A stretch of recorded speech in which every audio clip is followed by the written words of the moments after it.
So now I'm going to move on to some of the challenges that asexuals face and some of the things that we are exposed to. So yeah, I mean, people say a lot of stupid stuff to asexuals. I once had a guy in a bar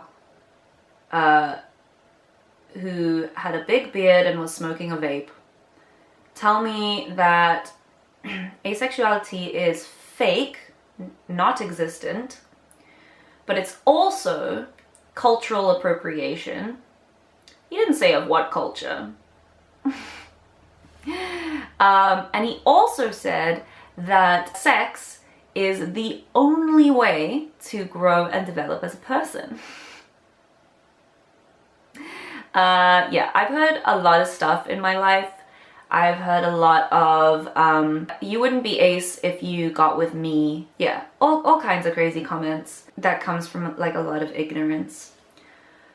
But yeah, okay, so sort of one like big umbrella of issues that we have to deal with is erasure.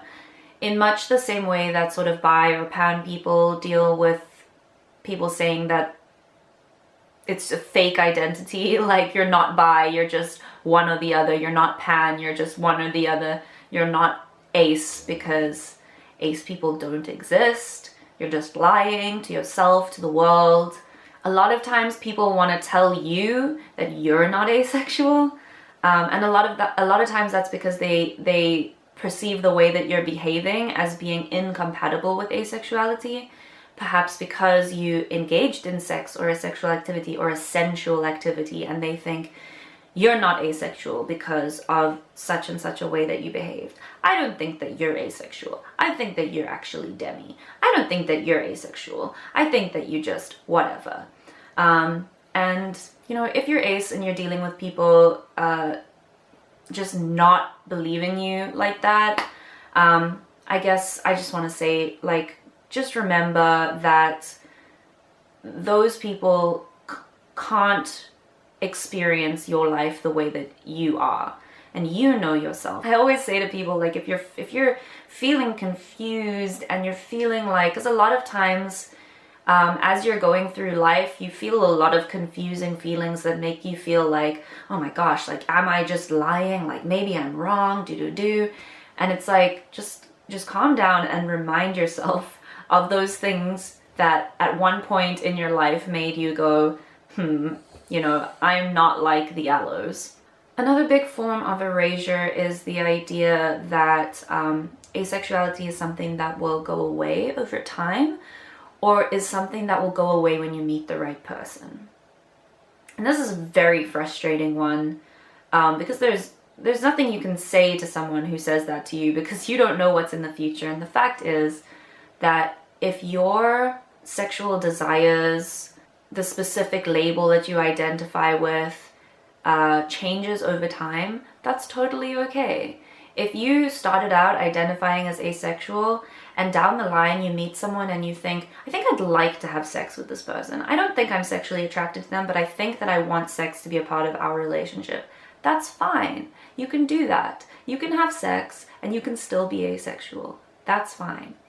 You can start out identifying as asexual and down the line you realize, oh, actually, I think maybe I'm demisexual. That's fine. It's okay. There's no shame in that. You're okay. One kind of more subtle line of erasure that you hear a lot is the whole everyone feels that way kind of line, and that it's especially prevalent with demisexuals. Demisexuals will be like, I don't experience sexual attraction until I've formed an emotional bond with someone. And people will be like, everyone feels that way. Everyone feels like they would like to get to know someone before they have sex with them. And demisexuals are like, I don't think you get it. Like, because demisexuals know from navigating an allosexual world that allos are not the same. Like, the way that people talk about sex and the way that people think about sex and the way that people can, you know, I don't know, meet someone, be like, I'm sexually attracted to you and I'd like to have sex with you, and then do it. Demisexuals will be like, what do you mean? Not to say that demisexuals can't have like one night stands or whatever, like that's totally valid, but I'm just saying that like there is a difference in feeling there. A demisexual will not feel sexual attraction for a person. May still choose to have sex, but will not feel sexual attraction until an emotional bond has been formed. And I don't know, I don't know if people think they're being affirming or what people are trying to accomplish by saying everyone feels that way, but it is so invalidating. It's kind of like if you went to a mental health professional and you were like, hi, I'm struggling with depression and anxiety. I struggle to get out of bed and it's really impacting my life. And the mental health professional was like, everyone feels anxious sometimes, it's okay. And you're like, but it's having a tangible effect on my life. And they're like, everyone feels that, don't worry about it, like, don't be anxious, you know? It's like, I'm telling you that I'm having an experience. Don't tell me that my experience is everyone's experience when I know it's not. And another point on this list has to do with representation. Now, I think that the only example of asexual representation on the whole of mainstream media that I can think of is Todd from BoJack Horseman.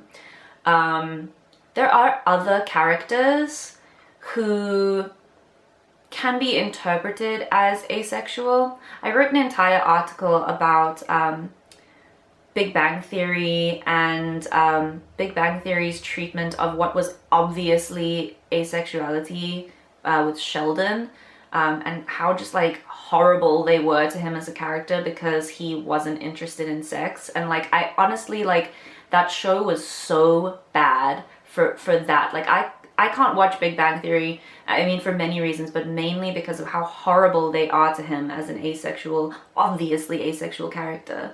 I'll link to that down below as well, but it's like, he literally says so many times that he's not interested in having sex, he's never thought about having sex, like he doesn't want to be involved with it. And then first of all, they treat him like he's some kind of alien, subhuman weirdo because like he doesn't have a full set of like human desires because he's asexual. And then what happens down the line? He meets someone, he decides that he wants to have sex with her, suddenly he's redeemed from his asexuality. Pathetic representation, honestly.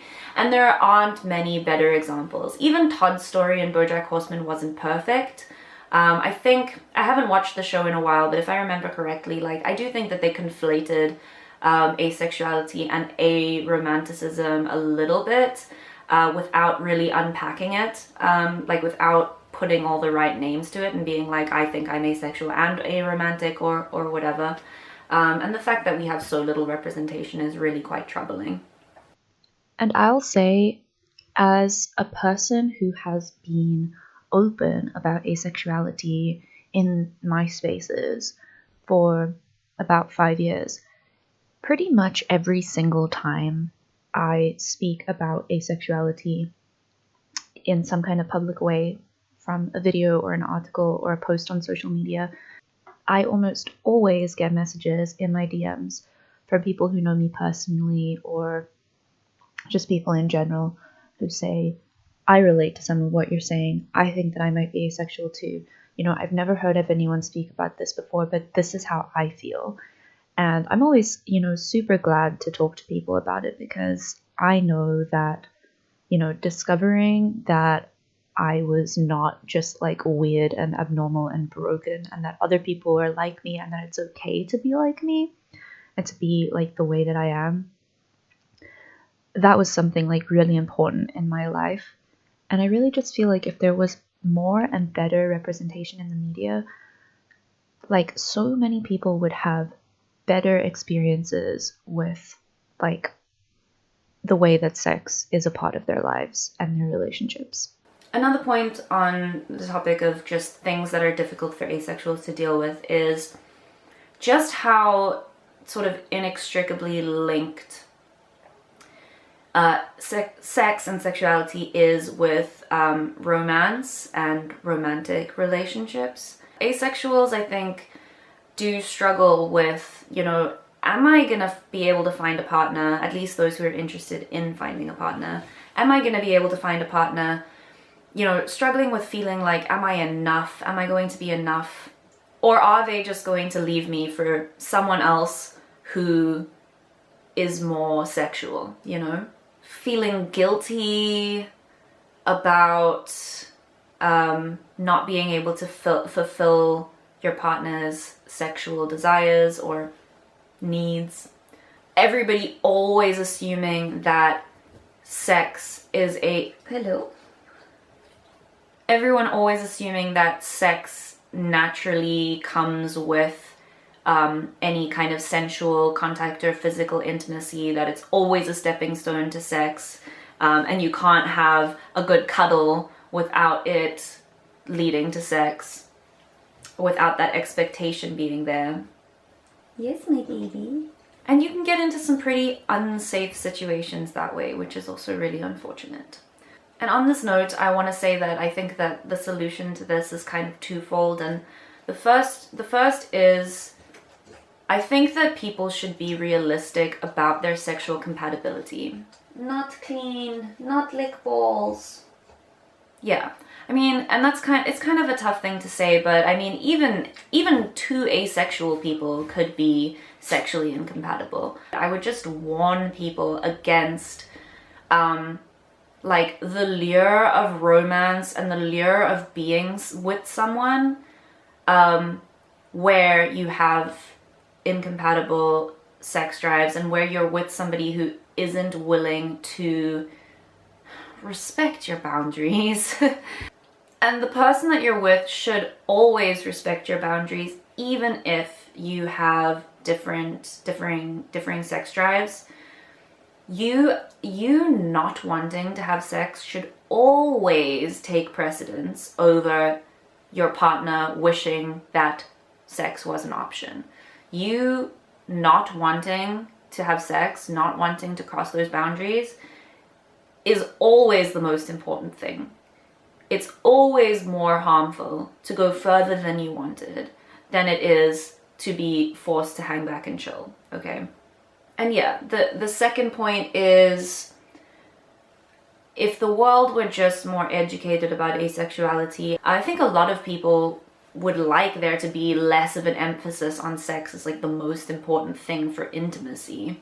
And I think if people just realized that there's so much beauty and diversity and uniqueness possible in the relationships that you have, that sex doesn't always need to be a feature, and it doesn't always need to be the most important feature, and that there are so many different like configurations of relationships that allow for everyone to be fulfilled and happy.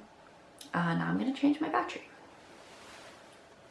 I have touched on it a little bit just now, but we do kind of have to discuss something pretty serious, and I am going to give a big old trigger warning for talk of sexual assault and rape. I would say that many asexuals have the unfortunate experience of having been pressured for sex by a partner or by somebody else, having been coerced into sex, forced to have sex, even corrective rape, which is along the lines of, I'm forcing you to have sex with me because you're asexual and I want to fix you or change you. And so a lot of people think and argue that because asexuals tend, but don't always, tend to avoid sexual contact, that asexuals can't be sexually assaulted, can't be raped because they aren't in those situations. And I mean, firstly, that's just not true, because like I said, many asexuals still do have sex, still maybe even do seek out sexual relationships. So asexuals don't not experience sexual assault, but I would also say that many asexuals experience sexual assault because they're asexual, especially with partners, or even just with people who have found out they're asexual and think that they need to do something about it.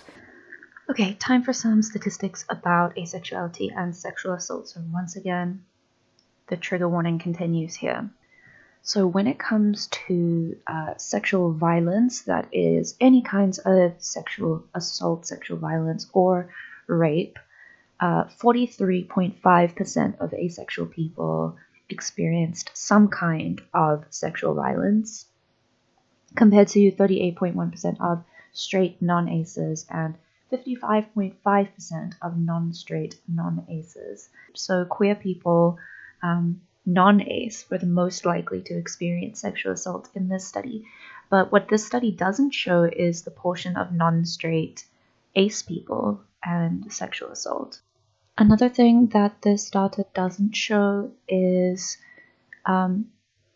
if the asexuals who reported yes for sexual violence feel as though their being asexual played a part in why they were assaulted. When asked if the perpetrators of these sexual crimes were partners, intimate partners, 50% of asexual people, 51% of asexual people reported yes, and that was the highest group of the three. It is also worth noting that while only 11.5% of asexuals reported rape, that number was almost double for demisexuals. 21.5% of demisexuals reported yes, and that number, 21.5%, is actually even higher than the number for non-ace people, which was 19%. And for gray aces, it is 18.4%.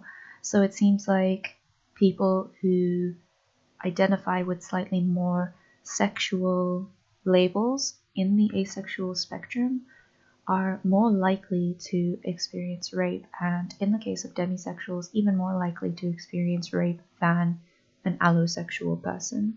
Alright, and the last topic that I want to cover is intersections. So this is kind of various things that are to be considered when we're talking about asexuality. And the first point is about asexuals as part of the LGBTQ plus community. So a lot of people don't see asexuals as a part of the LGBTQ plus community. And I guess that I just want to sort of acknowledge that I understand the reasoning going into that. It's wrong. But the reason behind it is generally that for example, a trans person or a person in a same-sex or queer relationship, visibly queer relationship, you may be in danger just walking down the street. You may experience discrimination in the workplace. Or, you know, a number of other dangers that asexuals may not have to put up with because of the fact that, you know, your sexual orientation is something that's private. It's not something that you can see. If you're in a straight relationship, you're straight passing. So no one is trying to argue that asexuals have the exact same experience of being LGBTQ plus that everyone else does. But asexuals certainly do have an experience of being LGBTQ plus, and all of our experiences differ in different ways. But the fact that, you know, asexuals are a minority, asexuals are different than allosexuals in an allosexual world, and asexuals face a host of difficulties and erasure in much the same way that bisexuals and pansexuals face erasure, as I spoke about earlier. I also think that asexuals and the sort of like goal and the agenda so to speak, of the LGBTQ plus community is to grow understanding of everybody's different identities so that people can live safely and be understood and be respected and be able to live their life in the way that is true to them. And our mission is the same and our goal is the same, and we have so many things in common. And I would also say that there's a large portion of asexuals who also identify with some other label on the LGBTQ plus spectrum. So to want to separate asexuals out, I think it's just totally counterproductive, and yeah, a lot of the time like really invalidating, and often feeds into, yeah, just a lot of bullshit. Okay, so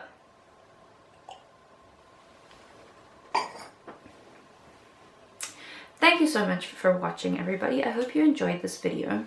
If you have any questions, put them in the comments down below. I will be having a discussion about this topic on my Twitch stream very soon. So if you want to talk more about this, stop by. My links will be down below. I am twitch.tv/miscellany on Twitch. I am at misccore on Instagram. And yeah, if you like this video, you can give it a thumbs up. If you like me and want to see more from my channel, you can click the subscribe button down below, and I make new videos pretty much every week. I hope that you learned something, and if you would like to have further discussions, please comment down below, because I'd love to chat. So yeah, thanks for watching, everybody. I love you.